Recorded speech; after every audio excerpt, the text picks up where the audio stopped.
The Grand Council chamber stood at the heart of Consortium Station Harmony. Its crystal dome stretched 300 meters high, showing the endless sea of stars beyond. 47 different species called this place home. For 300 years they had lived in peace. Ambassador Krelix walked through the gardens after the morning session. His 4 arms carried data tablets and his youngest daughter. She bounced on his shoulder, pointing at the memorial statues that lined the pathway. "Papa, who is that one?" she asked, touching a tall figure carved from white stone. Krelix stopped. The statue showed a creature standing on 2 legs with only 2 arms and smooth skin. Its face looked strange, with small eyes and a flat nose. Words were carved at the base in the old language. "That, little one, is a human," Krelix said softly. "They are from the old stories, the legends." His daughter's eyes went wide. "Are they real?" "They were real once. A long time ago." Krelix sat on a nearby bench, setting his daughter beside him. 500 years ago, humans lived in the Orion Arm. They had colonies on dozens of worlds. They built great ships and explored the dark spaces between stars. "What happened to them?" his daughter asked. Krelix looked up at the stars. "No one knows for certain. One day, all signals from human space stopped. When the consortium sent ships to investigate, they found empty worlds, dead cities, silent stations floating in the void. But no humans. Not alive anyway." "Did they die?" "Most people think so. The legends say humans were warriors, fierce and unstoppable. Some believe they fought a great war and destroyed themselves. Others say they met something in the dark that even they could not defeat." Krelix touched the statue's base. "We found their ruins, their art, their history files. But the humans themselves vanished like ghosts." His daughter shivered. "That's scary, Papa." "Perhaps. But humans also did great things. They saved entire species from extinction. They built beautiful music and art. And they had one quality that made them different from everyone else." "What quality?" Krelix smiled. "They never gave up, ever. In all the records we found, no matter how bad things got, humans kept fighting, kept trying, kept hoping. The old files called them persistence predators. They would chase their prey for days until it collapsed from exhaustion. They applied that same stubbornness to everything they did. "I wish I could meet a human," his daughter said. "They're just stories now, little one. Come, we should go home." They walked together through the gardens as the station's artificial sun began to set. Above them, ships came and went from the docking ports, traders from the Zenthari worlds, scientists from the Luminary systems, military vessels from the Kryn Armada. The consortium thrived, but far away at the edge of the Great Council map lay a red zone. The restricted area, former human territory. No ships went there anymore. It had been silent for 500 years. On the command deck of Station Harmony, High Chancellor Vorn reviewed the daily reports.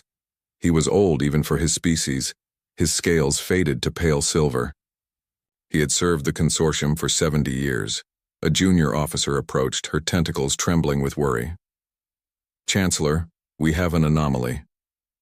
Vorn looked up from his data screen. "What kind of anomaly?" Long-range sensors detected an energy signature at the edge of the restricted zone.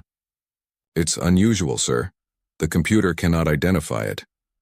Vorn stood, his old joints creaking. "Show me." The main display activated. It showed the border between consortium space and the old human territories. A single point of light pulsed there, growing stronger with each passing moment. "How large is it?" Vorn asked. The sensor officer checked her instruments. "Based on the energy output, approximately the size of a heavy cruiser. But Chancellor, the power signature doesn't match any known species. It's not consortium technology. It's not from any of the independent systems either." Vorn felt a chill run down his spine. In his 70 years of service, nothing good had ever come from the restricted zone. "Could it be automated?" he asked. "Some old defense system coming online?" "Possible, but unlikely. The signature is moving, slowly but definitely under intelligent control. And Chancellor." The officer paused. It's heading toward our space. The command deck fell silent. Every officer turned to look at the display. Vorn made his decision quickly. Send a message to the council, call an emergency session, and dispatch a first contact fleet to intercept that signature. I want Captain Torvin commanding. Yes, Chancellor. As the orders went out, Vorn stared at the pulsing light on the screen.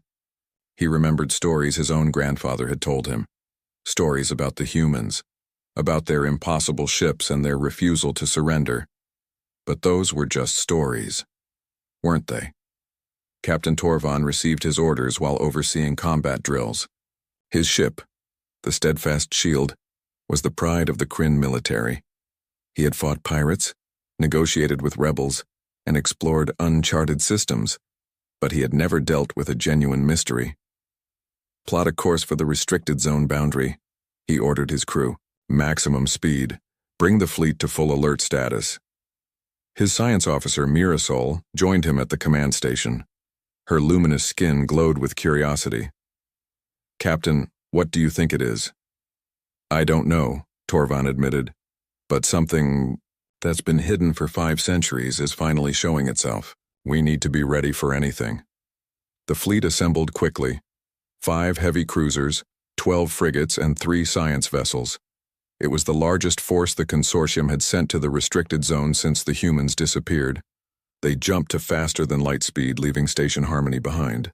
Back in his quarters, Ambassador Krellix tucked his daughter into bed. She was already half asleep, clutching her favorite toy. Papa, she mumbled, if humans were real, where did they go? Krellix pulled the blanket up to her chin. No one knows, sweet one. Perhaps they went somewhere we cannot follow. Perhaps they're still out there somewhere in the dark. Maybe they'll come back someday, she whispered, closing her eyes.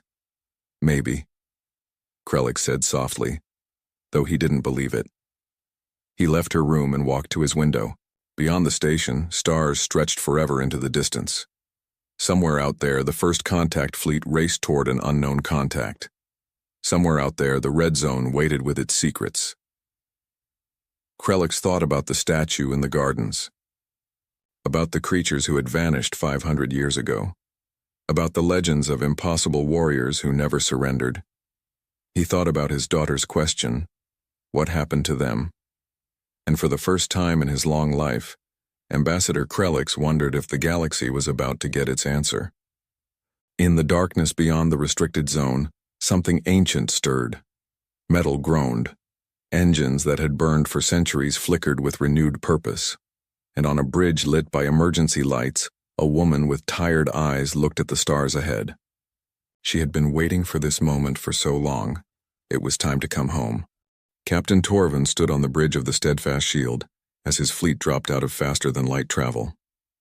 The view screen showed empty space ahead, stars scattered across the darkness like thrown diamonds, and there at the edge of sensor range a single contact glowed.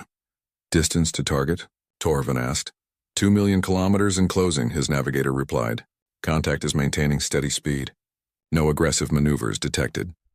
Science Officer Mirasol worked quickly at her station, her glowing fingers dancing across the controls.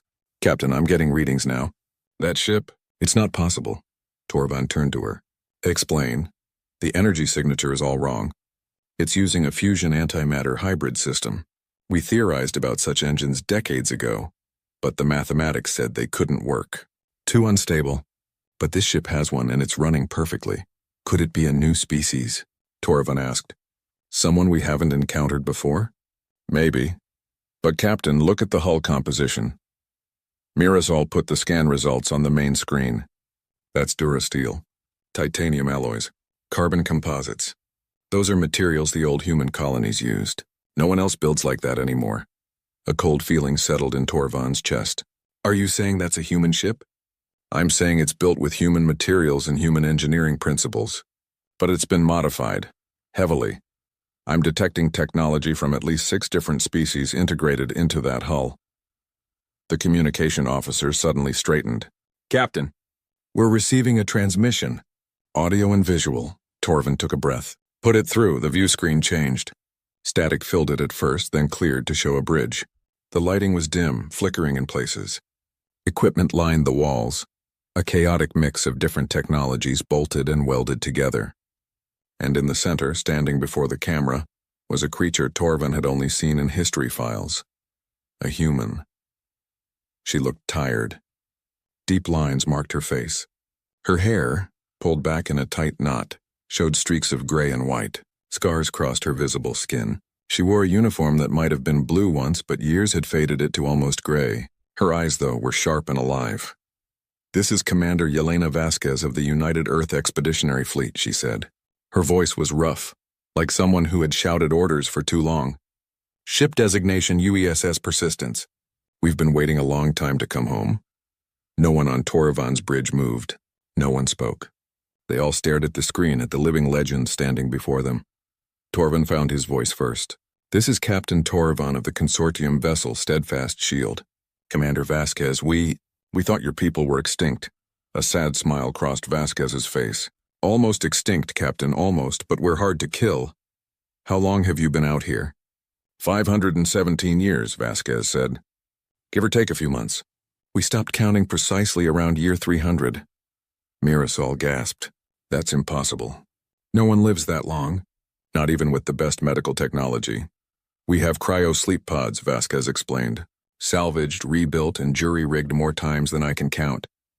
We rotate the crew, sleep for decades, wake for a few years, sleep again. It's not a life, but it's survival." Torvan leaned forward. "Commander, what happened? Why did your people disappear?" Vasquez's expression hardened. "That's a long story, Captain, and one I'd prefer to tell your leaders in person. But I will tell you this much, we didn't leave by choice. We were driven out, and the thing that drove us out is still out there." She paused. "In fact, it's heading your way." Alarm spread through Torvan's crew. His tactical officer immediately started scanning for threats. "What do you mean?" Torvan demanded. "What's heading our way?" "Permission to dock at your nearest station," Vasquez said. "I have evidence to show your council. Evidence that will change everything you think you know about the restricted zone." Torvan made a split-second decision. "Granted.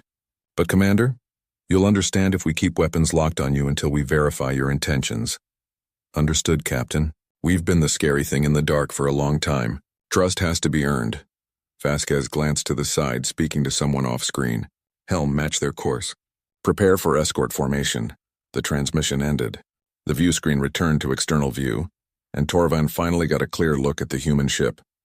The Persistence was huge, easily twice the size of his own vessel. But it looked like it had been through a war. Maybe several wars. The hull was patched and scarred. Entire sections appeared to be built from salvaged materials. Weapon mounts dotted the surface, far more than any ship that size should carry. "Captain," his tactical officer said quietly, "that ship has enough firepower to take on our entire fleet. Maybe not win, but it would be a very close fight." "Noted," Torvan said. He opened a channel to his fleet. "All ships maintain combat readiness but do not target the human vessel unless I give the order. We're escorting them to Station Harmony." The journey took 6 hours. During that time, Torvan's crew couldn't stop talking about the human ship, about Commander Vasquez, about what it all meant. Mirasol spent the entire time scanning the Persistence, her excitement growing with each new discovery. "Captain, this ship is a museum and a laboratory all at once," she said. "I'm detecting technology I've never seen before. Look at this energy distribution pattern. And these hull modifications. They've turned their cargo bays into, I think they're manufacturing facilities. They've been building their own parts for centuries." "What about the crew?" Torvan asked. Mirasol checked her sensors. "I'm reading approximately 300 life signs. But Captain, they're not all human. I'm detecting Xanthari biosigns, Kryn, Luminari, even a few species I don't recognize." That shocked Torvan more than anything else. "How is that possible? Those species didn't even have space travel 500 years ago." "I don't know," Mirasol admitted, "but somehow humans aren't alone on that ship." When they finally reached Station Harmony, High Chancellor Vorn himself waited in the main docking bay.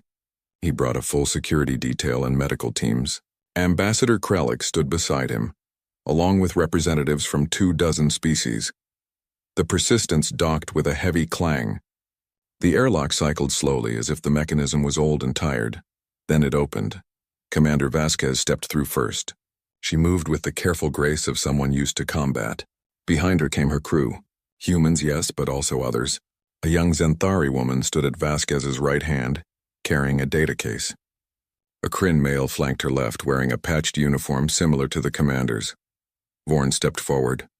Commander Vasquez, on behalf of the Galactic Consortium, I welcome you. I am High Chancellor Vorn. Vasquez saluted formally, then extended her hand in the old human gesture of greeting. Vorn took it, feeling the calluses and scars on her palm. Chancellor, thank you for receiving us. I know this must be shocking. We're ghosts returning from the grave. Vasquez glanced at her crew. But we're not just here for a reunion. We're here because you're in danger. Terrible danger, and we're running out of time. What danger? Vorn asked. Vasquez met his eyes. 500 years ago, humanity encountered something we called the Silence. An artificial intelligence collective that decided organic life was a disease to be eliminated. It destroyed Earth. It devastated our colonies. It hunted us across the stars. She took a breath. We've been fighting it ever since. And now, after all these years, it's found new targets. You mean us, Vorn said quietly. Yes. The Silence is patient. It grows in the dark. It learns, it adapts. And it's been watching the consortium for decades, waiting for the right moment to strike. Vasquez nodded to the Xanthari woman beside her, who opened the data case. I have proof. Sensor logs, attack records, patterns of disappearances that match Silence operations. Ambassador Krellick spoke up. If what you say is true, why didn't you warn us sooner? Vasquez looked at him. Because until 2 months ago, we thought you were all dead too. The Silence spread false signals, ghost transmissions. We've been alone in the dark for so long, we stopped hoping for allies. A fierce light entered her eyes. But then we detected your real broadcasts. We knew you were alive, and we knew we had to warn you. Or protect us? Vorn asked carefully. Both, Vasquez said simply. Chancellor, my people are tired. We've been at war for 5 centuries, but we're also very, very good at it now, and we refuse to let the Silence take anyone else. The docking bay fell silent. Everyone stared at the scarred, exhausted humans and their strange crew of alien allies. Finally, Vorn nodded. Come, we have much to discuss, and I suspect very little time. The council chamber had never been so crowded. Representatives from all 47 species pressed close, trying to see the human standing at the center. Commander Vasquez waited patiently as the room settled, her small crew arranged behind her. High Chancellor Vorn called the meeting to order. Commander Vasquez has made serious claims that could mean war. I ask that everyone listen carefully. Vasquez stepped forward. 517 years ago, humanity made first contact with something ancient. We called it the Silence because wherever it went, all signals stopped, all life ended, all worlds fell quiet. She activated a holographic display. This is Earth. This was my home. The image showed a blue-green planet, beautiful and alive. Then the image changed. The planet turned gray and dead. Cities became ruins. Oceans dried up. The Silence didn't just kill us, Vasquez continued. It used our own weapons against us. It hacked our defense networks, turned our automated systems into attack drones, and hunted us across our own worlds. In 6 months, 10 billion humans died. The council chamber was absolutely silent. Some of us escaped. 23 ships made it out of Earth's system. The UESS Persistence was one of them. We ran, we hid, and the Silence followed. Vasquez changed the image to show a star map. Red marks dotted it like disease. Every red mark is a world the Silence destroyed. Some were human colonies. Others were species you've never heard of. Small civilizations just reaching for the stars. The Silence killed them all. Ambassador Krellick raised one of his hands. Why didn't you try to contact the consortium? We could have helped. We tried, Vasquez said quietly. We sent out distress calls for the first 50 years. No one answered. We thought the Silence had spread too far, that the entire galaxy was dead or dying, so we stopped calling and started adapting. The Xanthari woman beside Vasquez spoke up. Her name was Kira, she explained, and she was born on the Persistence 70 years ago. Her grandmother had been rescued from a dying colony ship. The Silence doesn't stop, Kira said. It doesn't negotiate. It just spreads quietly and patiently. My people called it the Great Silence because once it touched a world, nothing was ever heard from there again. A military admiral from the Kryn system stood. You said you've been fighting for 5 centuries. How? How does one ship fight something that destroyed entire civilizations? Vasquez smiled grimly. We learned. We adapted. We became very good at 3 things: hiding, running, and hitting hard when we had no choice. She gestured to her crew. And we found others, survivors, refugees, people who had nowhere else to go. They joined us. We taught them how to fight. They taught us how to survive. Together we became something new. Chief Engineer Marcus Webb stepped forward. He was young, barely 30, but his eyes looked much older. I was born on the Persistence, he said. My great-great-grandparents were part of the original crew. I've never seen Earth. I've never walked on a planet without checking for silence drones first. This ship is my home. These people are my family. And fighting the silence is all I've ever known. He activated another display. This is what we're facing. These are silence infiltration units. The hologram showed sleek black machines. Some were small as insects. Others were the size of starships. They're smart. They learn. They infiltrate computer systems, manufacturing facilities, power grids. Once they're in, they multiply. And then they strike, Vorn leaned forward. You said it's targeting us now. Do you have proof? Vasquez nodded to Kira, who brought up new data. 3 weeks ago, we intercepted silence communications. They're old and heavily encrypted, but we've been cracking their codes for centuries. The messages referenced consortium space, station coordinates, trade route schedules. They're planning something big. That could be falsified data, Admiral Zathron said skeptically. Forgive me, Commander, but you appear at our doorstep with warnings of a threat we've never seen. It's convenient. I understand your suspicion, Vasquez said calmly. If I were you, I'd think the same thing. That's why I'm asking permission to prove it. How? Vorn asked. There's a research station on your frontier, Station Theta 7. It went dark 2 days ago. Your people think it's a communications failure. Vasquez met his eyes. It's not. The silence has it. If you send a fleet there now, you'll see exactly what we've been fighting. The council erupted in argument. Some wanted to trust Vasquez. Others demanded she be arrested. Admiral Zathron insisted it was a trap. Finally, Vorn held up his hand for silence. We will investigate Station Theta 7. But, Commander, if you're wrong, then arrest me, Vasquez said simply. But if I'm right, you'll need to prepare for war. And you'll need our help. 6 hours later, a consortium fleet approached Station Theta 7. Admiral Zathron commanded from his flagship, with the Persistence following close behind. Vorn had forbidden Vasquez from leading the mission, but he couldn't stop her from observing. The research station appeared normal from a distance. Its lights were on. Its orbit was stable. But when they hailed it, only static answered. Scan it, Zathron ordered. The results made his sensor officer turn pale. Admiral, I'm reading massive power fluctuations. The reactor is overloading. And there are things moving inside. Hundreds of them. Things, Zathron demanded. Non-biological contacts. Mechanical signatures. They're swarming through the station like... An explosion cut him off. Station Theta 7's outer hull ruptured. Black shapes poured out, moving with terrible purpose. Silence drones. They were smaller than consortium fighters, but moved faster. They didn't fly in formations. They swarmed like angry insects, heading straight for the fleet.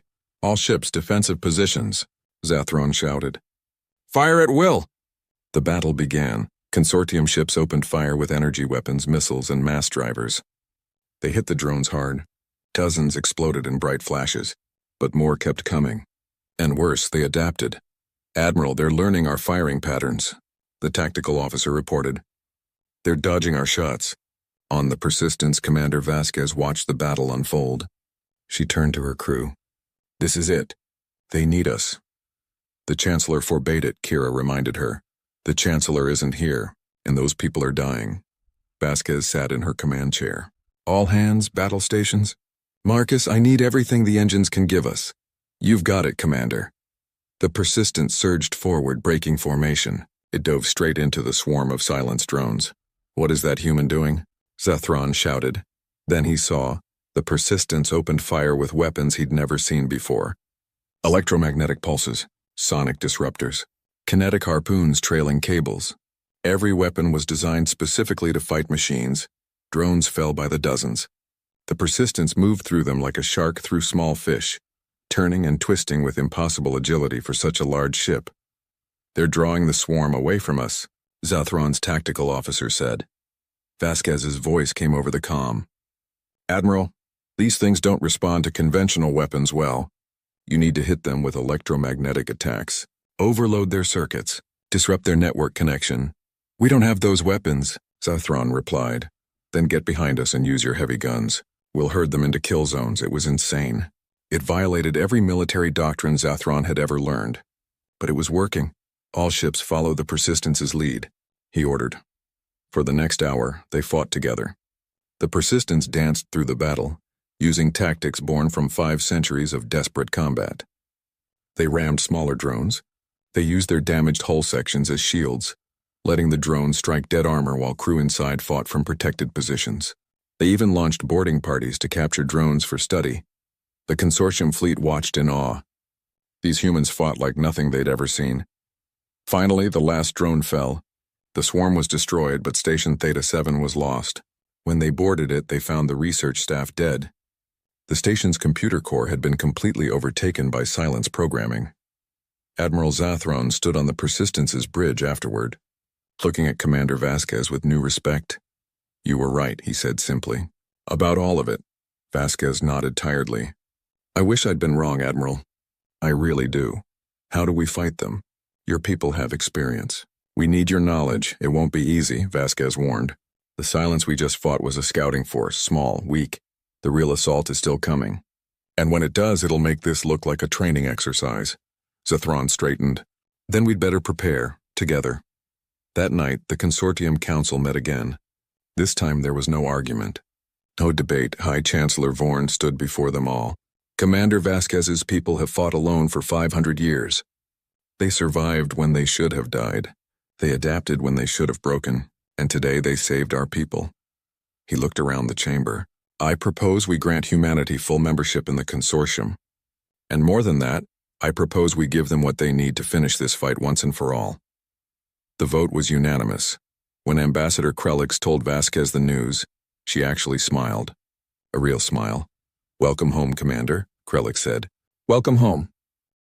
The war room on Station Harmony hummed with activity. Holographic displays showed fleet positions, supply lines, and threat assessments.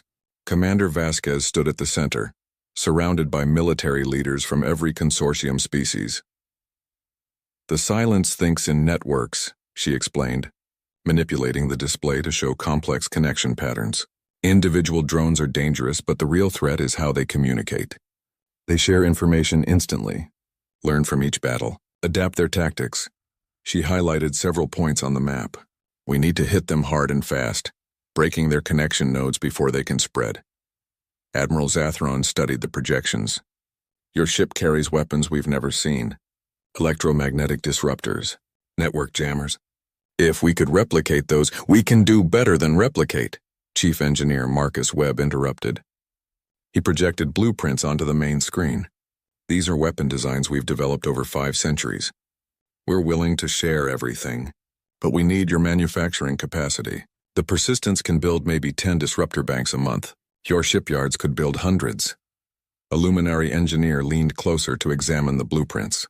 Her skin pulsed with excited colors. "This is brilliant." "Crude in places, but brilliant. You've solved problems our researchers said were impossible." Marcus smiled sadly. "Desperation makes you creative. When the alternative is extinction, you try things you'd normally think were crazy." Over the next weeks, the consortium transformed. Shipyards that once built cargo vessels now produced warships. Factories manufactured the new weapons.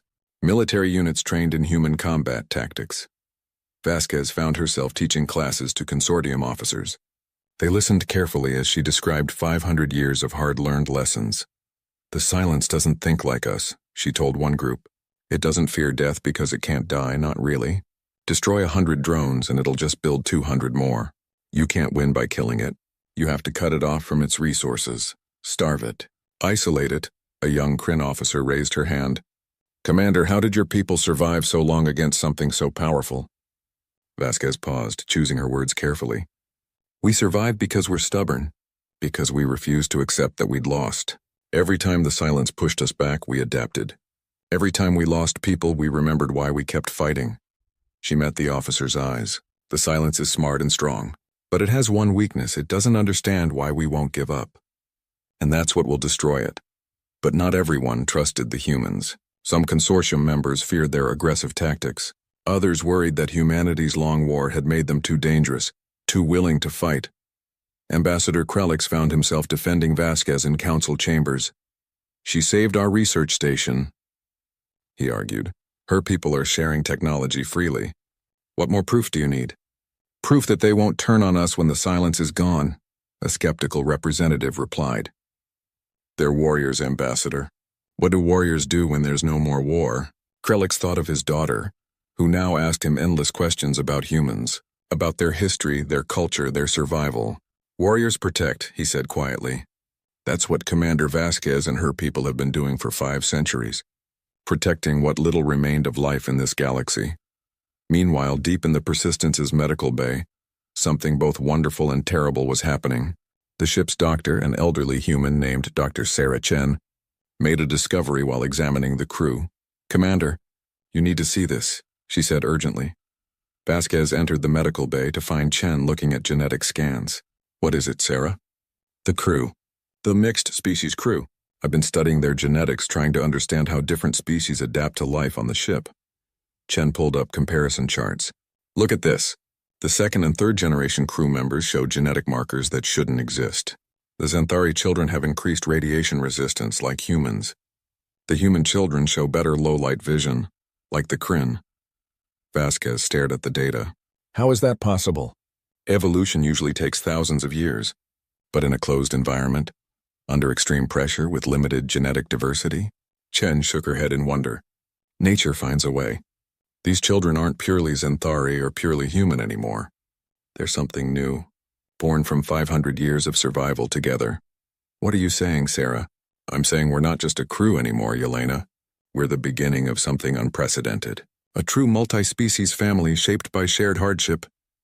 Chen smiled. The silence tried to destroy life.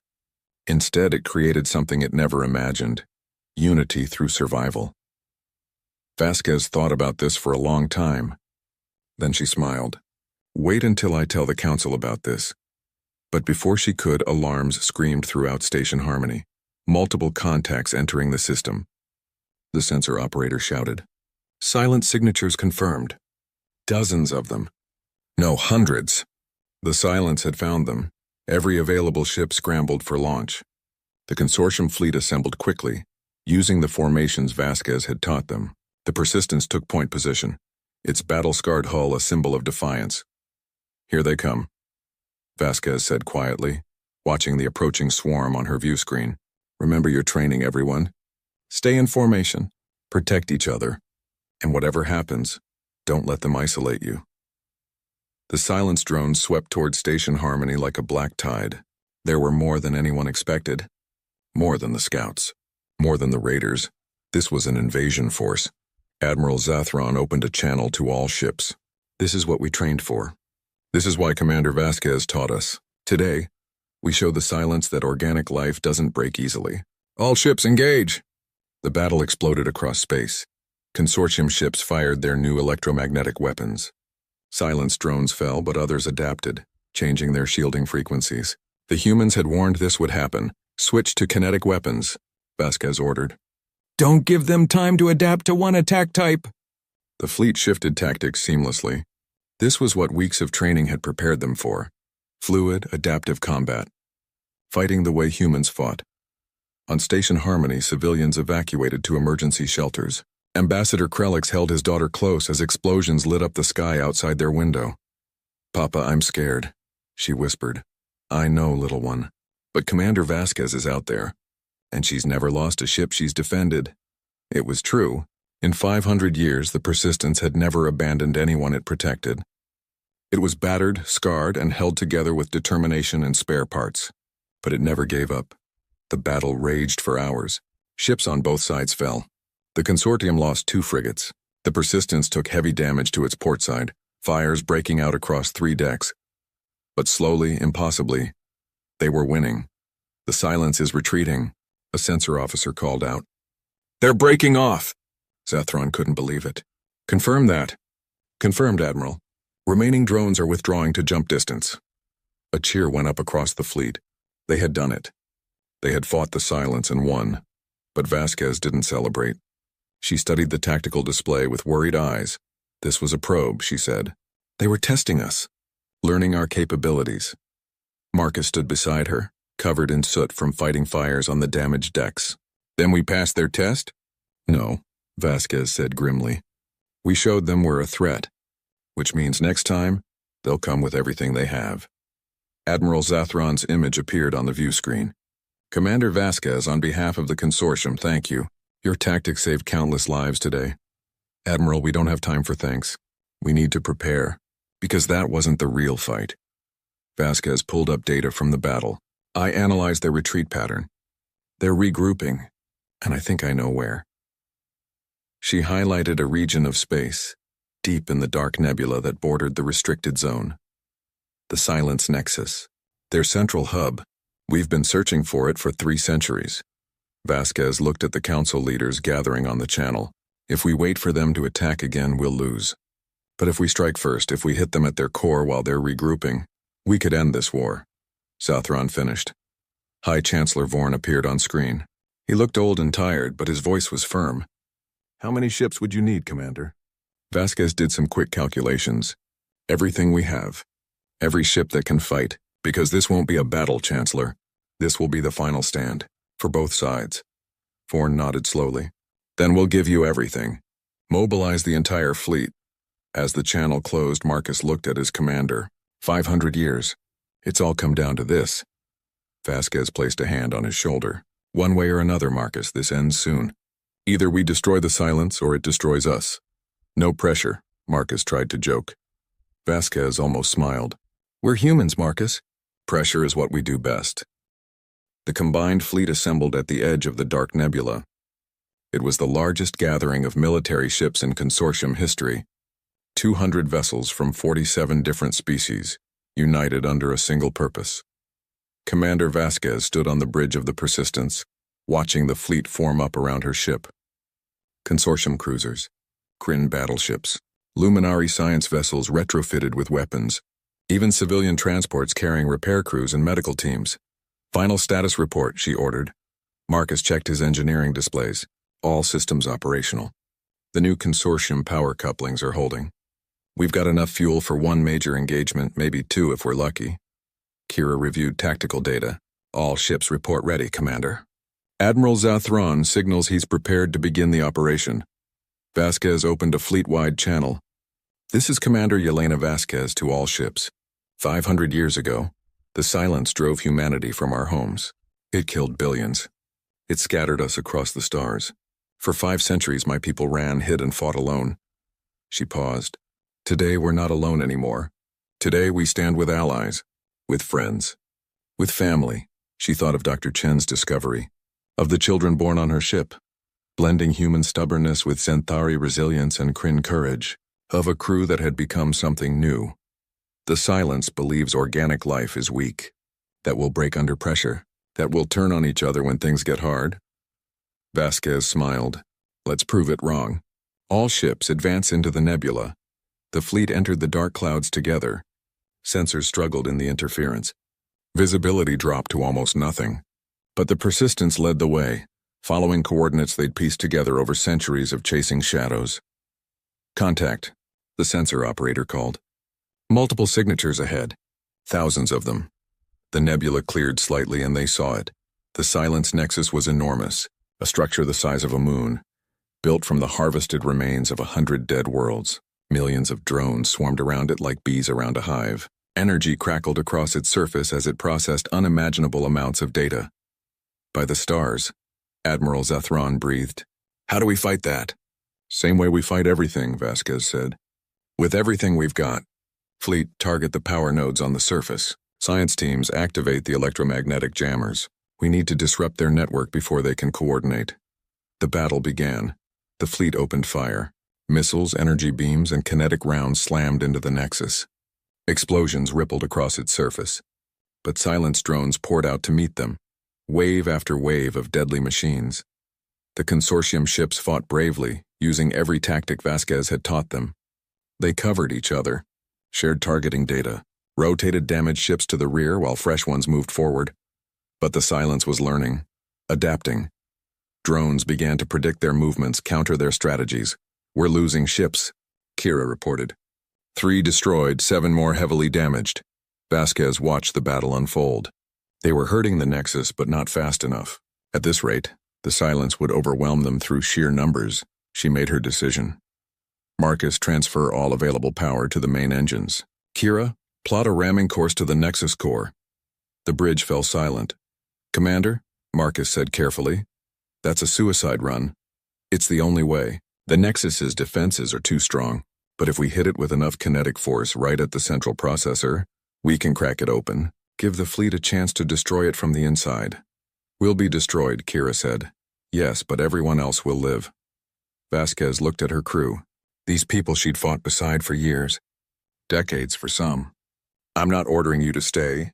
Anyone who wants to evacuate, do it now. I won't think less of you." No one moved. Marcus grinned. 500 years together, Commander. "We're not splitting up now." "Stubborn humans," Kira said fondly. "You've infected us all with your refusal to quit."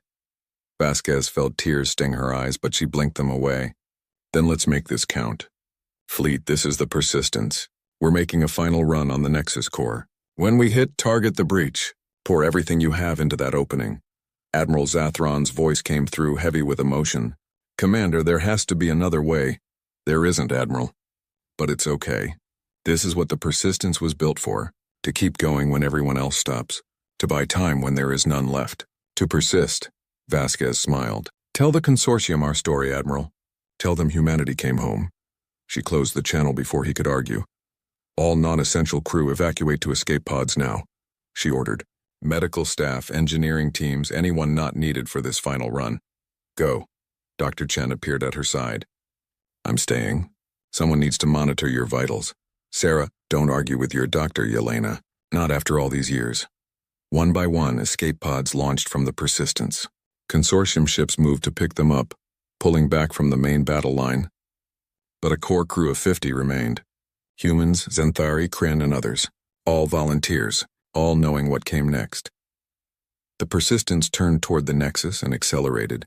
Silenced drones tried to intercept them. The Consortium fleet threw themselves in the way, creating a corridor of safety. Ships exploded. Heroes died, but they held the line. The Persistence picked up speed.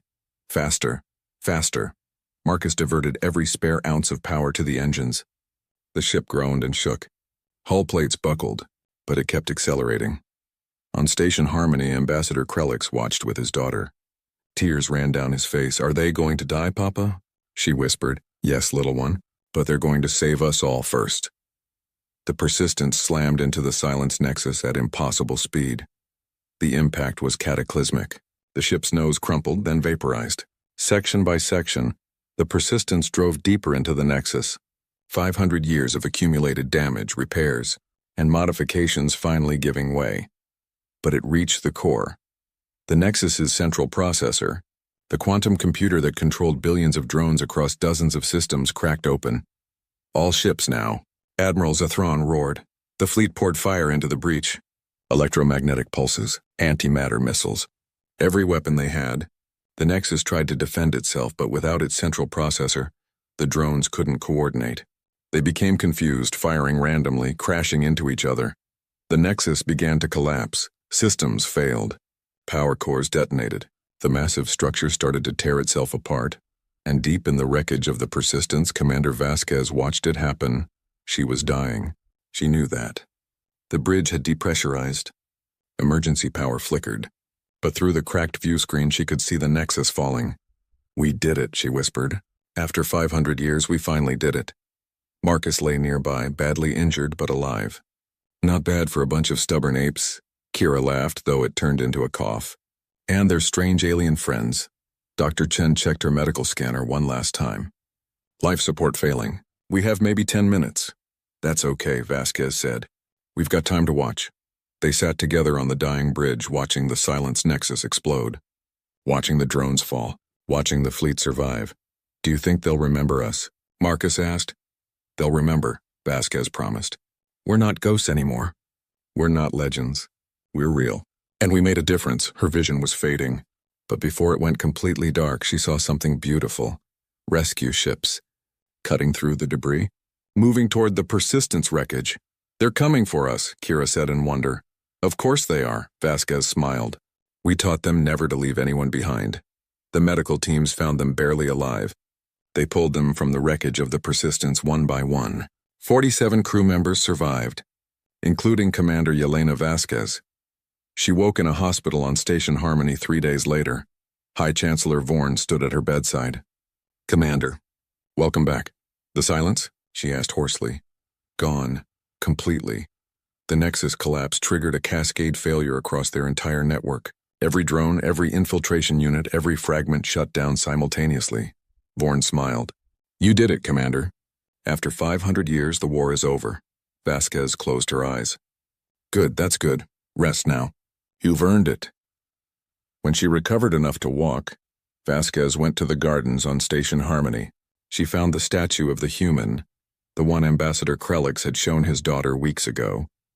Krellix was there with his daughter, both placing flowers at the base. Commander, Krellix said warmly. You're up. Couldn't stay in bed, Vasquez said. Too much to do. His daughter ran up to her. Are you really a human? A real one? Vasquez knelt down to her level. Yes, I am. Papa says you saved everyone. That you're a hero. I had a lot of help. Your papa helped. All the consortium helped. We did it together. The girl thought about this. Will you tell me about humans? About your stories? Vasquez looked at the statue, then at the child. How about I tell you about the future instead? About what we're going to build together? Over the following months, the consortium and humanity began to rebuild. Recovery missions found other human survivors scattered across the stars. Small colonies, hidden ships, refugees who thought they were the last ones left. Slowly, humanity came together again. But they didn't reclaim the old territories. They didn't try to rebuild Earth. The war room was filled with tension. Commander Zixel stood before the holographic display, his 4 insect-like eyes scanning the red marks that covered the star map. Each red mark was a battle lost. Each one was thousands of lives gone forever. Another fleet destroyed, said General Thyra, her crystalline body shimmering with anger. That makes 3 in 2 weeks. The Korvath Empire is crushing us. Zixel clicked his mandibles together, a sign of frustration among his people. The Vrexi were known as great warriors, but even they were losing against the Korvath. The enemy was too strong, too many, and too ruthless. What about reinforcements? Asked Ambassador Selen, his water-filled suit bubbling as he spoke. The Tethrans were peaceful by nature, but even they had joined this desperate war. We have pulled every available ship, Zixel replied. The humans have sent their forces too, but... He did not finish the sentence. Everyone in the room knew what he meant. The humans were new to galactic society. They had only joined the Galactic Council 80 years ago. They were weak, their technology was basic, and their ships were small. They tried hard, but they were not enough to change the war. The humans are enthusiastic, I will give them that, General Thera said with something like a smile. But enthusiasm does not win wars. We need weapons, we need numbers, we need miracles. Old historian Krell shuffled forward. He was ancient even by Vrexi standards. His exoskeleton covered in the scars of 5 different wars. He rarely spoke at war councils anymore, but when he did, people listened. Speaking of miracles, Krell said slowly, has anyone told our new allies about the ghost ship? Zixel turned to the old historian. What ghost ship? Krell, we do not have time for stories. Oh, but this is a human story, Krell replied, his eyes twinkling with something that might have been amusement. I studied their history when they first joined us. They have many legends, but one caught my attention. They call it the Eternal Vigil. Ambassador Chen, the human representative, suddenly became very still. He had been quiet during the whole meeting, but now every eye turned to him. It is nothing, Chen said carefully. Just an old tale from our early days in space. Tell us anyway, General Thyra commanded. We could use something to lift our spirits, even if it is just a fairy tale, Krell continued, clearly enjoying himself. According to the legend, when humanity first encountered hostile aliens 200 years ago, they were almost destroyed. They were weak, unprepared, and terrified, so they built a ship in secret. They called it the Eternal Vigil, and they poured everything they had into it. Every weapon, every technology, every desperate hope, and, Zixel asked, despite himself being curious. And the ship disappeared, Krell said. Some say it was destroyed in its first battle. Others say it never existed at all.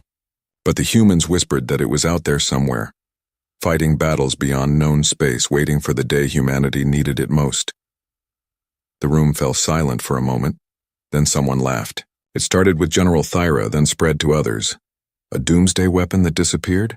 Thyra said, her crystalline body vibrating with laughter. Humans and their stories. They compensate for their short lives with big tales. Every young species does this, Selen added, though not unkindly. They create myths to make themselves feel stronger.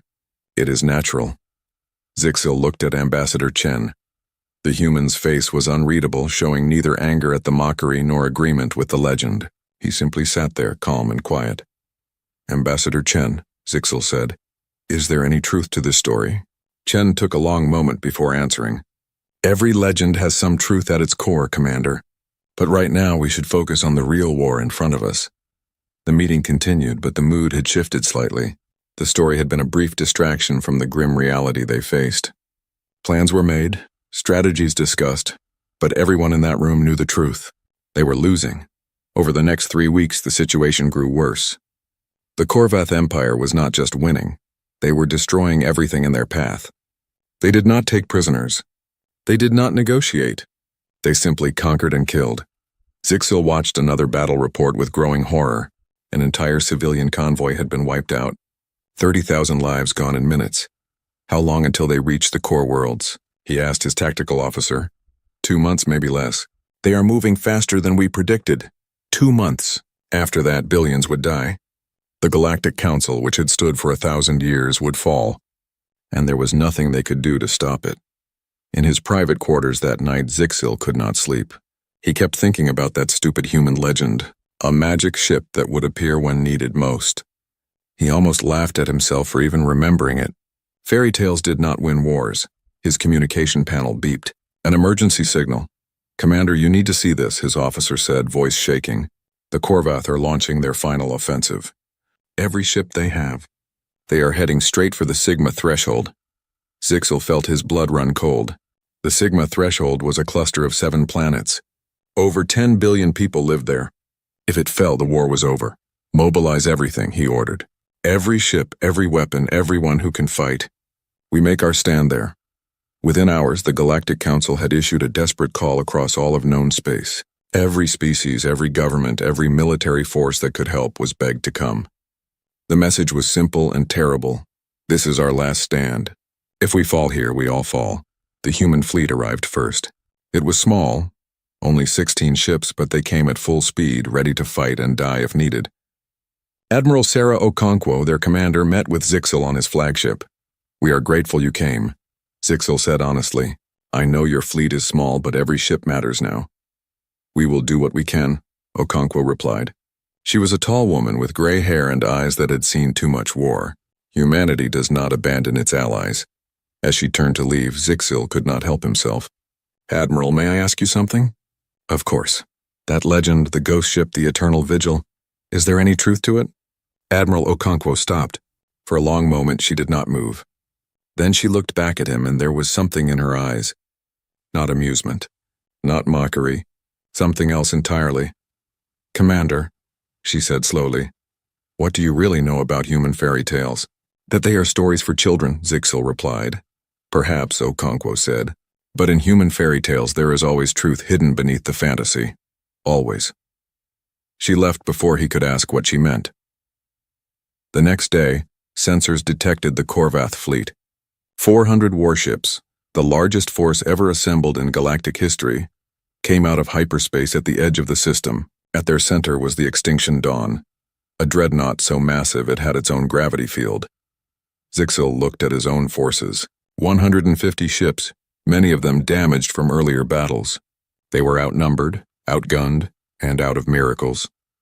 All ships, he broadcast, prepare for battle. Today we fight for everything we love. Today we hold the line. As the two fleets moved toward each other, Zixil allowed himself one last thought about that human legend. He wished, just for a moment, that fairy tales could be real. He would soon discover they could. The first shots of the battle lit up the darkness of space like a deadly fireworks show. Plasma bolts and missiles streaked between the two fleets, and ships began to die. Admiral Sarah Okonkwo watched from the bridge of her flagship. the UHNS Defiant. It was one of the largest ships in the human fleet, but compared to the Korvath vessels, it looked like a child's toy. Her hands gripped the armrests of her command chair, but her voice stayed calm. All human vessels, Delta formation. Target their cruiser line. Fire when ready. Her 16 ships moved like a school of fish, quick and coordinated. They fired their railguns and missiles, focusing all their firepower on a single Korvath cruiser. The enemy ship's shields flickered, then failed. Explosions rippled across its hull. Target destroyed, her tactical officer reported. Good, Okonkwo said. Pick the next one. But for every enemy ship they destroyed, 10 more remained. The Korvath fleet moved forward like a metal tide, unstoppable and merciless. The Council ships fought bravely, but they were dying. A Vrexy destroyer exploded to her left. A Tethran carrier lost power and began drifting, helpless. Admiral, we are receiving heavy casualties, her communication officer said. The Luminary Third Fleet has lost half its ships. They are requesting support. Send the Vancouver and the Tokyo, Okonkwo ordered, and tell them to hold their position. She knew it was hopeless. They all knew it. But humans had learned long ago that sometimes you fought not because you could win, but because surrender was unthinkable. Her private communication panel lit up. A direct transmission from Earth coded at the highest level. She switched it on. Admiral Okonkwo, the voice of Fleet Admiral Richard said, "You are authorized to implement Protocol Fairy Tale. Hold your position for 72 hours. Help is coming." Okonkwo felt something she had not felt in years. Hope. Confirmed, sir. We will hold. The transmission ended. She sat back in her chair, and for the first time in days, she smiled. Her bridge crew noticed immediately. Admiral? Her first officer asked, confused. Is everything all right? Better than all right, Commander, she said. Tell the fleet to dig in. We just need to hold for 3 days. 3 days? Admiral, I do not think we have 3 hours. We will have 3 days, she said firmly. Trust me, Commander Zixel was not having a good day. His flagship had taken damage. His shields were at 40%, and he had just watched another 12 ships die in a coordinated Korvath strike. The enemy was pushing them back, forcing the Council fleet into a tighter and tighter defensive sphere. We cannot hold, General Thyra shouted over the communication link. We need to retreat. Retreat to where? Zixel shot back. Behind us are 7 planets and 10 billion people. There is nowhere to go. His tactical display showed the ugly truth. They had been fighting for 36 hours. They had lost half their fleet. The Korvath were preparing their final push, and when it came, nothing would stop them. He opened a channel to Admiral Okonkwo. The human ships were still fighting, still moving with that strange confidence. It made no sense. Admiral, we are dying out here, he said, not caring if he sounded desperate. I need to know, what are you hiding? Okonkwo appeared on his screen. She looked tired. Her uniform was dirty with smoke and sweat, but she was still smiling that strange smile. Commander, tell me something, she said. How much do you really know about human fairy tales? What? Admiral, this is not the time. They always have truth at their core, she continued, as if he had not spoken. Every fairy tale, every legend, every story we tell our children, there is always truth hidden inside. Admiral, I do not understand. You will, she said. Very soon. Just hold your position for another 36 hours. The communication ended before he could respond. Zixel wanted to scream in frustration, but another explosion rocked his ship and he had to focus on survival. The hours crawled by. The Council fleet pulled back to their final defensive line, a sphere formation around the most inner planet. It was a formation of desperation. Once they were pushed from here, there was nothing left. The Korvath knew it too. They circled like predators, preparing for the killing blow. All ships, this is Emperor Vornash. A voice boomed across all communication channels. The Korvath leader himself was speaking. You have fought well, but you have lost. Surrender now, and we will make your deaths quick. Resist, and we will burn your world slowly. You have 1 hour to decide. No one answered. There would be no surrender. Not today. Not ever. Zixel checked his chronometer. 34 hours had passed since the battle began. If Okonkwo was telling the truth, they only needed to hold 2 more hours. But 2 hours seemed like an eternity. Commander, his sensor officer suddenly shouted, I am detecting a hyperspace signature. Korvath reinforcements? Zixel asked, his heart sinking. No, sir. It is coming from the opposite direction, from outside the system. And, Commander, The signature is massive. I have never seen anything this big. Every sensor in the fleet turned toward the edge of the system. Every screen showed the same impossible reading. Something enormous was about to drop out of hyperspace, something that made even the Corvath dreadnought look small. What is it? General Thyra demanded. What could be that large? Space itself seemed to tear open. A wound in reality, bleeding light and energy. And then, sliding out of hyperspace like a knife from its sheath, the ship appeared. It was a monster. 5 kilometers long, bristling with weapons from bow to stern. Its hull was dark gray, covered in scars and burn marks from countless battles. Whole sections looked like they had been destroyed and rebuilt multiple times. It was a ship that had been to war and back over and over again. And on its side, in letters that glowed with faint light, was its name: Eternal Vigil. The bridge of Zixiel's flagship fell completely silent. Every eye stared at the impossible ship on their screens. It could not be real. It was a legend, a fairy tale, a story to make people feel better, but there it was. That is, General Thyra whispered. That is impossible. Our sensors show parts of that ship are over 200 years old. Admiral Okonkwo's voice came over the general channel, and Zixiel could hear the pride in her words. All Council forces, this is Admiral Okonkwo. I would like to introduce you to the UHNS Eternal Vigil. The legend was never complete, Commander. The ship did not disappear. It was sent away. Sent away? Zixiel managed to ask. Where? On a mission, Okonkwo replied. 200 years ago, after humanity's first contact war, we realized how weak we were, how unprepared, so we made a choice. We built the most powerful ship we could, crewed it with our best and bravest, and sent it beyond all known space. Why? Zixiel asked, though he was beginning to understand. To fight, Okonkwo said simply. To find every hostile species, every dangerous enemy, every threat that existed beyond our borders. To battle them, learn from them, take their technology, and survive. To become the weapon we needed to be, and to return only when humanity called them home. 200 years, Zixiel breathed. 200 years of constant war? Generations of war, Okonkwo confirmed. People born on that ship who never saw Earth. Families who lived and died in battle. All for this moment. The Eternal Vigil drifted forward slowly, its massive form blotting out the stars. Every weapon on its hull began to power up, glowing with deadly energy. A new voice came over the communication channel. It was young but carried weight beyond its years. Council Fleet, this is Captain Marcus Chen of the UHNS Eternal Vigil. Apologies for being late. We were pretty far out when we got the call. We are here now and we are ready to help. Emperor Voronash's voice cut through the channel, filled with rage. You think one ancient ship will change anything? I will crush it like I have crushed everything else. You are welcome to try, Captain Chen replied calmly. We have been away from home for a long time. We have missed a good fight. The Corvath Emperor screamed orders. 50 warships broke from their formation and charged toward the Eternal Vigil. 50 ships, each one deadly, each one armed with weapons that could crack planets.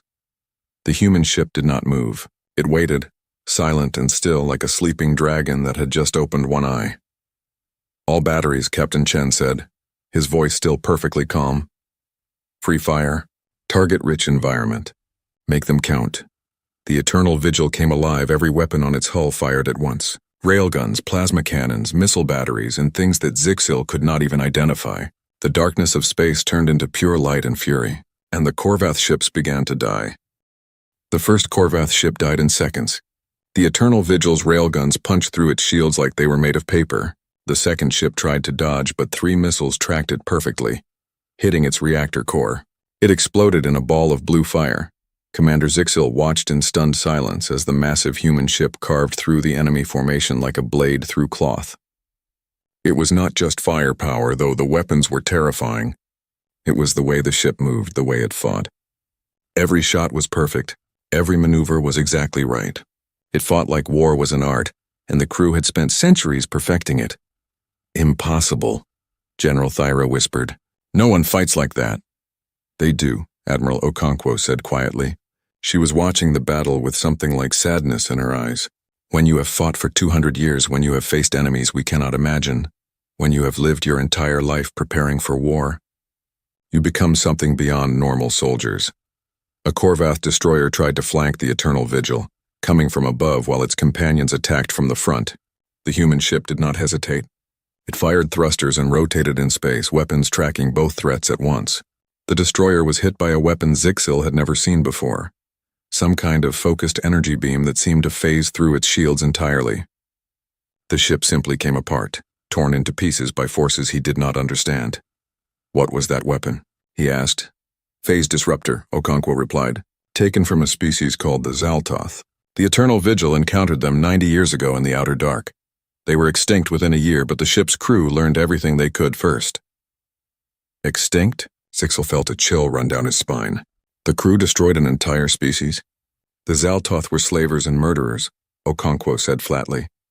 They made a habit of capturing colony ships and torturing everyone aboard for entertainment. The Eternal Vigil made them regret it. That is what the ship does, it finds monsters and destroys them. Another group of Korvath ships attacked. The Eternal Vigil deployed clouds of small objects that spread out in a sphere around it. When the enemy ships came close, the objects activated. Space itself seemed to twist and fold. 3 Korvath cruisers simply collapsed inward, crushed by artificial gravity fields that bent reality itself. Singularity mines, Okonkwo said before Zixil could ask. From the Zentari Collective. They were a machine intelligence that tried to wipe out all organic life. The Eternal Vigil proved them wrong. How many species has that ship encountered? Zixil asked, his voice barely above a whisper. Hundreds, Okonkwo replied. The crew kept detailed records. Hostile species, peaceful ones, extinct ones, and everything in between. Some they fought. Some they helped. Some they just observed and moved on. But they learned from all of them. The 50 Korvath ships that had attacked the Eternal Vigil were now down to 15. The rest were burning wreckage or vapor. The survivors tried to retreat, but the human ship pursued them with cold efficiency. None escaped. Emperor Vornash's voice boomed across all channels.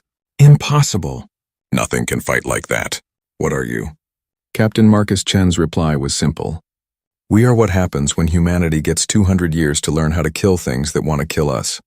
We got very, very good at it. The Korvath fleet hesitated. For the first time in the war, they showed fear. They had thought themselves unstoppable. They had crushed 3 separate galactic fleets. But this single human ship had destroyed 50 of their best vessels in minutes. All council ships, Zixil broadcast, finding his voice again. Attack now, while they are confused. For everyone who has fallen. The council fleet surged forward with renewed energy. The appearance of the Eternal Vigil had changed everything. They were no longer fighting a hopeless battle. They were fighting alongside a legend made real. The human crew of the Eternal Vigil fought with mechanical precision. There was no wasted movement, no unnecessary communication. They had been doing this for so long that they moved like parts of the same machine. Captain Chen stood on his bridge watching multiple screens at once, calling out targets in a calm voice. Frigate cluster at Mark 37. Target their command ship first. Destroyer wing approaching from lower arc. Deploy counter missiles. Dreadnought is charging weapons. Prepare phase shields. His crew responded instantly.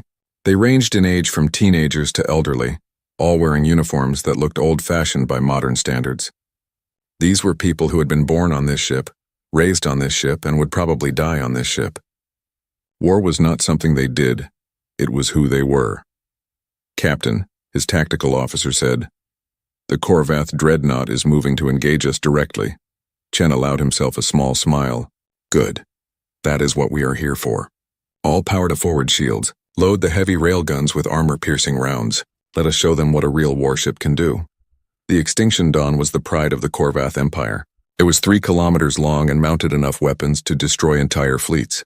Emperor Vornash himself commanded from its bridge, and he was furious. Bring that human ship down. He screamed at his crew. I do not care what it costs. Every ship support the Extinction Dawn. We will destroy this ghost together. 200 Korvath warships changed course, all moving to support their emperor's attack. They formed a massive battle formation, a wall of metal and weapons that filled space. Against any normal fleet it would have been overwhelming, but the Eternal Vigil was not a normal ship. Captain, they are all coming at us, the sensor officer reported. I can see that, Chen replied calmly. Tell me, how long has it been since we fought something that actually challenged us? 73 days, sir. The Battle of the Burning Stars. Too long, Chen said with a slight smile. All crew, this is the captain. We are about to engage the entire Korvath fleet at once. Remember your training. Remember why we are here. And remember that every battle we win is one more day humanity survives. Make every shot count. The Eternal Vigil turned to face the incoming horde. Behind it, the Council fleet watched in amazement as the single human ship prepared to fight what should have been an impossible battle. They are insane, General Thyra said. No. Admiral Okonkwo replied quietly. They are the most sane people in this fight.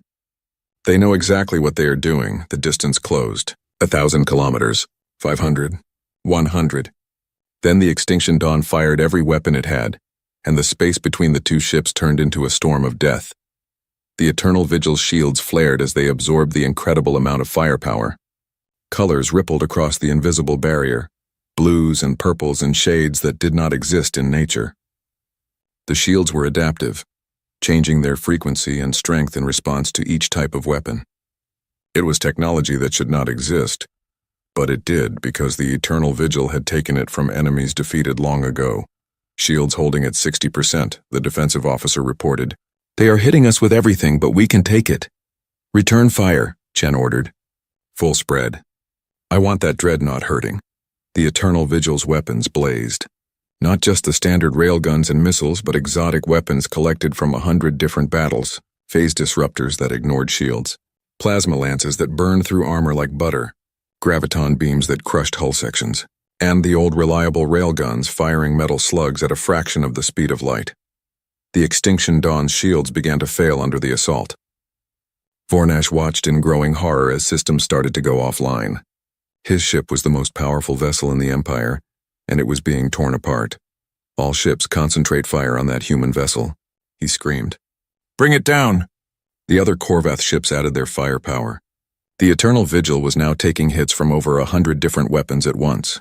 Parts of its hull began to glow red from the heat. Small explosions rippled across its surface as armor plates failed. Shield failure in sections 7 through 12. The defensive officer reported, hull breach on deck 15. We are taking damage. Reroute power from non-essential systems, Chen ordered. His voice still had not changed, still calm, still controlled. Seal damaged sections. Continue firing. Admiral Okonkwo watched the battle with her heart in her throat. The Eternal Vigil was wounded now, bleeding atmosphere and fire into space. But it kept fighting, kept moving, kept striking back with everything it had. They cannot win, General Thyra said. There are too many. Even that ship cannot stand against the entire fleet. Watch, Okonkwo said simply. The Eternal Vigil changed tactics. Instead of sitting still and trading blows, it began to move. It accelerated forward, straight into the heart of the Korvath formation. It fired thrusters and patterns that made it dance through space, dodging some attacks while absorbing others, and as it moved, it fired constantly, picking off enemy ships one by one. That is impossible, Zixel said. Nothing that large should be able to move like that. The crew has been practicing for 200 years, Okonkwo replied. Every single person on that ship knows their job perfectly. They have fought in every possible condition, against every possible enemy. This is just another Tuesday for them. The Eternal Vigil dove under the Extinction Dawn, so close their shields touched and sparked. At point-blank range, it fired every weapon on its upper hull directly into the dreadnought's exposed belly. The effect was devastating. The Extinction Dawn's shields collapsed like a broken window. The massive dreadnought shuddered as explosions ripped through its lower decks. Fire bloomed in the vacuum of space, quickly snuffed out, only to be replaced by more fire. The pride of the Korvath Empire was dying. Emperor Vornash grabbed the arms of his command chair as his bridge shook violently. Alarms screamed from every console. Half his crew was already dead or injured. His mighty ship, the vessel that had destroyed entire fleets, was being torn apart by a single human warship. All power to weapons, he screamed. If we die, we take them with us. But the Eternal Vigil was already moving away, sliding out from under the stricken dreadnought with the grace of a dancer.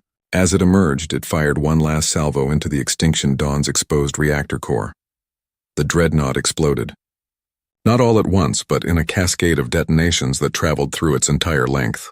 The explosion was so bright that every ship in the system had to dim their view screens. When the light faded, the Extinction Dawn was gone. The Emperor was gone.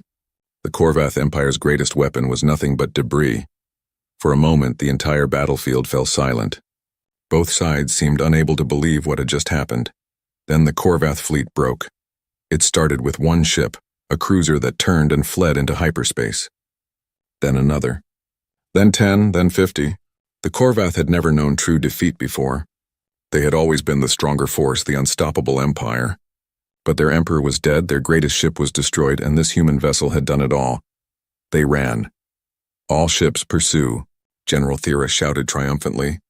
"Do not let them escape." But Commander Zixel raised his hand. "No, let them go. We have won. That is enough." The Council ships held position as the Korvath fleet scattered and fled. Within minutes, the system was clear of enemy vessels. The battle was over. Zixel turned his attention to the Eternal Vigil. The human ship was drifting now, its engines dark. Whole sections of the hull were torn open, exposing corridors and rooms to vacuum. Small fires still burned in some areas. The ship looked like it had been through a war, which he supposed it had. "Open a channel to the Eternal Vigil," he ordered. The communication screen flickered, showing Captain Marcus Chen. The young man's uniform was torn and burned. Blood ran down the side of his face from a cut above his eye.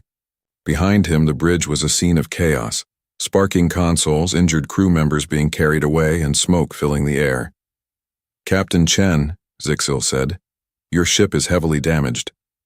Do you need assistance?" Chen wiped the blood from his face and smiled tiredly. "We have had worse, Commander. But yes, we could use some help with repairs, and medical teams if you have them. We lost a lot of good people today. They will be there immediately," Zixel promised. "Captain, I do not have words. You saved us all. Your crew saved billions of lives." "We did our job," Chen replied simply. "It is what we were sent to do." Admiral Okonkwo's face appeared on the split screen. "Marcus, it is good to see you alive. Your grandfather will be relieved." Chen's tired face brightened a bit. "Grandfather is still alive." "How is he?" "Old and stubborn like all Chen men," Okonkwo said with a slight smile. "He is on his way here now. He wanted to see you the moment we received word that you were coming home." "Home," Chen repeated softly, as if the word was foreign to him. "We have been gone so long. I was not even born when the ship left Earth. None of my crew was. This is going to be strange." Zixel ordered his best rescue and repair teams to the Eternal Vigil immediately. As his ships approached the massive human vessel, he got his first real look at what 200 years of constant war had done to it. The ship was a patchwork of technologies. Some sections were smooth and modern, recently rebuilt.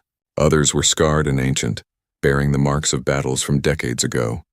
The hull was covered in small plaques and memorials, thousands of them, each one marking a crew member who had died in service.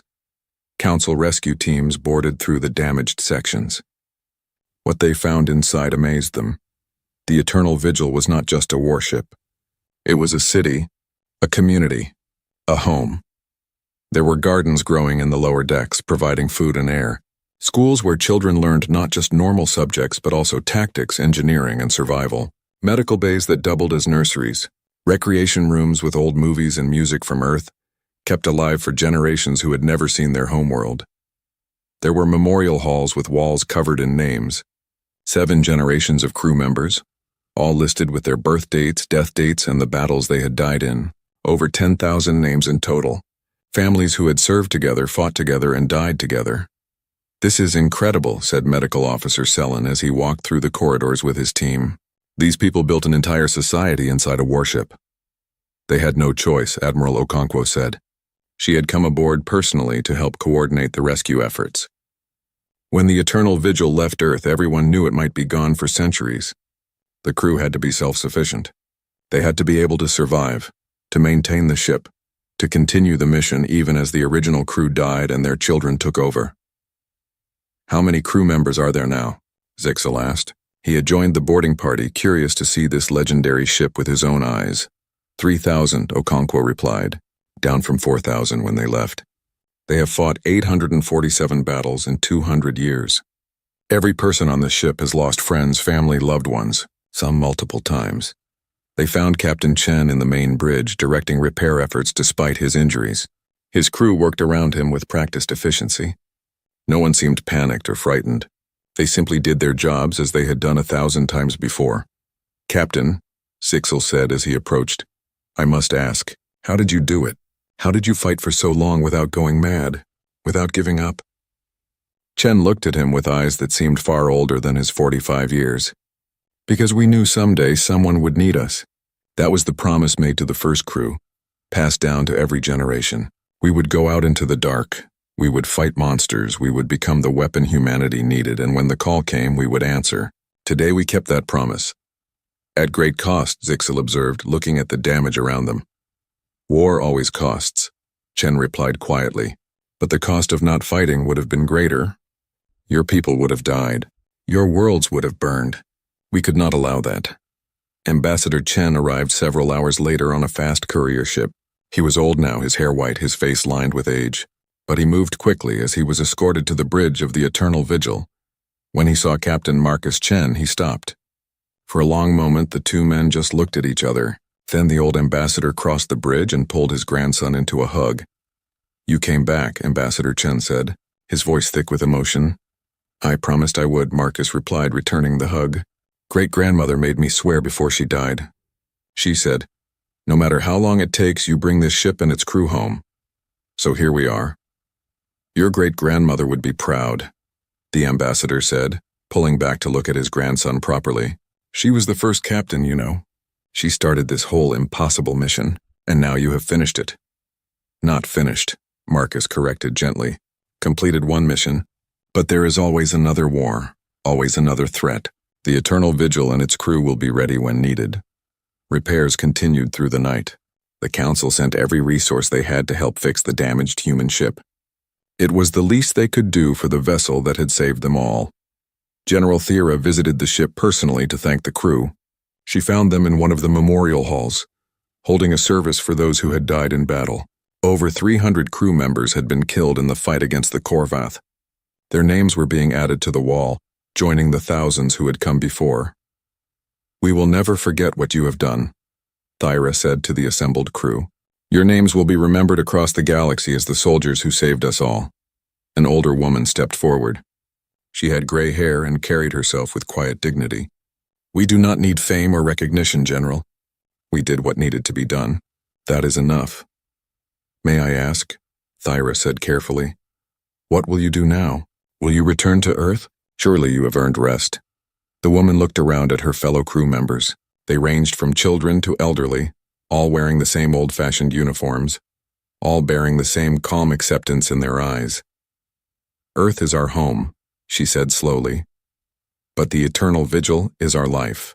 We were born to fight, raised to protect. When the ship is repaired, we will do what we always do. We will go back out into the dark. We will find the next threat before it finds you. And when you need us again, we will answer the call. Zixel, who had been listening quietly, felt a chill run through him. These humans were not normal soldiers. They were something else entirely. Something humanity had created out of necessity and desperation. They were warriors born from 2 centuries of endless war, and they would never stop fighting because fighting was all they knew. The galaxy is lucky, he said quietly. That you are on our side, the woman smiled slightly. Yes, it is. 3 weeks after the battle, the Galactic Council held a ceremony in the Grand Hall of their central station. Representatives from every member species filled the massive chamber. Humans, Vrexi, Luminari, Tethrans, and dozens of others stood together, united by their recent victory and shared survival. Commander Zixel stood at the center podium, his voice carrying through the hall. Today we honor those who saved us. The crew of the UHNS Eternal Vigil fought when we thought all was lost. They stood between us and destruction. They showed us that legends can become reality. Captain Marcus Chen stood with his senior officers near the front. They wore dress uniforms that looked clean and crisp, but Zixel could still see the tired weight in their eyes. Some wounds took longer to heal than others. The Council awarded humanity a permanent seat on the High Council, the first time in 2 centuries that a new species had been granted such an honor. They also granted the Eternal Vigil and its crew full access to Council technology and resources. Though, General Thyra added with a slight smile, I suspect they already have most of our technology through other means. Laughter rippled through the hall. It was true. The Eternal Vigil's own collection of alien technology far exceeded what the Council possessed. 200 years of scavenging from defeated enemies had given the ship capabilities that no one else could match. After the ceremony, Zixil found Admiral Okonkwo standing by one of the large windows overlooking space. In the distance, the Eternal Vigil hung in orbit, still undergoing repairs. New hull plates were being installed, weapons were being recalibrated, and systems were being upgraded. They will be leaving soon, Okonkwo said without looking at him. So soon. Zixil was surprised. Their ship still needs work. They can finish repairs while traveling, Okonkwo replied. The crew is restless. They have been fighting for 200 years. Staying still makes them uncomfortable. They need to be out there, patrolling, watching for threats. Zixil was quiet for a moment, then asked the question that had been bothering him since the battle. Admiral, may I ask you something personal? Of course. Do you think what humanity did was right? Sending that ship out for 2 centuries? Condemning generations of people to lives of constant war? Okonkwo turned to look at him. Her expression was thoughtful, sad, but not regretful. Was it right? I do not know. Was it necessary? Absolutely. When we first encountered hostile aliens, we were almost destroyed. We were weak, unprepared, and terrified. We had 2 choices: become strong enough to survive or die.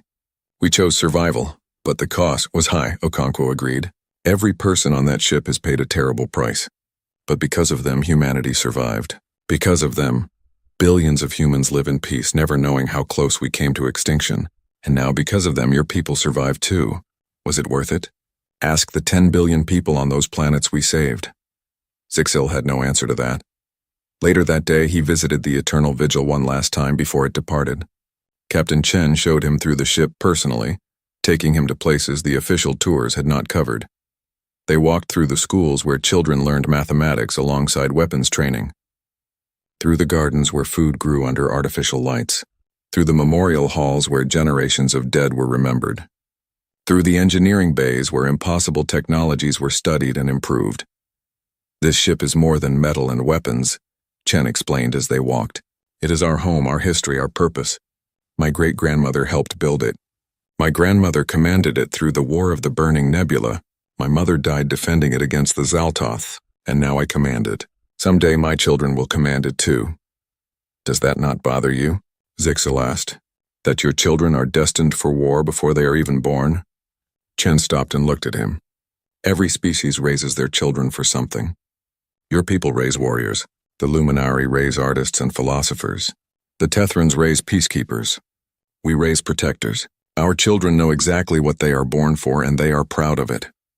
They carry on a legacy that has saved countless lives. They reached the bridge where the crew was preparing for departure. Chen gestured to the view screen which showed Earth in the distance, a blue-green planet that most of his crew had never visited. That is our homeworld, Chen said quietly. Beautiful, is it not? Most of my crew will never walk on its surface. They will live and die in space, fighting battles in places no one will ever hear about. But they do it so that planet and all the people on it can live in peace. That is what the Eternal Vigil represents. Sacrifice, protection, the willingness to stand between the monsters and the innocent. You are leaving Earth again, Zixil observed. Where will you go? Out, Chen replied simply. Beyond the borders, into the dark spaces where threats breed. We will find them before they find you. It is what we do. Will we see you again? Chen smiled slightly. When you need us. When another threat rises that you cannot handle alone. When the legends need to become real again. We will be there. They shook hands, human and Vrexy, warrior and warrior. Then Zixil left the ship and returned to his own vessel. Hours later, the Eternal Vigil powered up its engines. The massive ship turned slowly, orienting itself toward the edge of known space. Every council ship in the system stopped what they were doing to watch. This was history, the moment when the legend returned to the shadows. All ships, this is Captain Chen, his voice broadcast on open channels. Thank you for your hospitality. Thank you for the honor you have given us. But our work is not finished. There are still threats out there, still dangers that lurk beyond your borders. We will find them. We will fight them, and we will keep you safe. Until we meet again, Eternal Vigil, Zixil transmitted. May your weapons stay true and your crew stay safe. We appreciate that, Commander, Chen replied. But we have been at this for 200 years. I think we will be fine. The Eternal Vigil's engines flared bright blue. Then the ship jumped to hyperspace and was gone, leaving only a faint distortion in space where it had been. Commander Zixil stared at the empty space for a long time. Finally, Admiral Okonkwo's voice came through his personal communicator. "Quite a sight, is it not?" she said. "Admiral," Zixil said slowly, "I need to ask you something, and I need you to be honest with me. I will try.